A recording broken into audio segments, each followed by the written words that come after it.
How to set up a business account with Airwallex.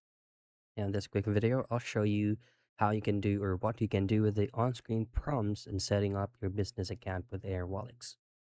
Of course, the very first thing that you have to do is to pull up your preferred web browser, but I'm currently using Google Chrome right now for this video.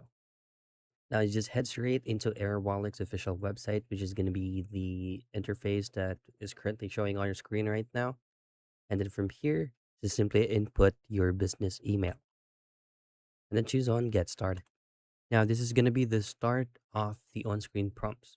So you just have to choose on the designated employees that you have or the number of employees you have. So, how big is your company? So, say, for example, 1 up to 10 employees. And then there gonna be a specific calculation of transaction volume do you expect to receive and send through Airwalks every month. So say less than 10,000.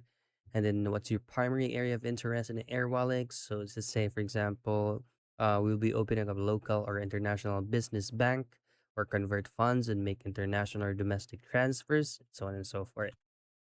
Now, next is to add or choose any solutions that interest you. So, say for example, convert funds, and say for example, create multi-currency corporate employee cards. Is you can choose on continue. This is actually optional. Now, this is gonna be your main page. You're just gonna have to add your legal first name, legal last name, and your solid password. Next to that is gonna be the verification or documents that you need to upload of your business papers. And that's it. That's how you set up a business account with Airwallex.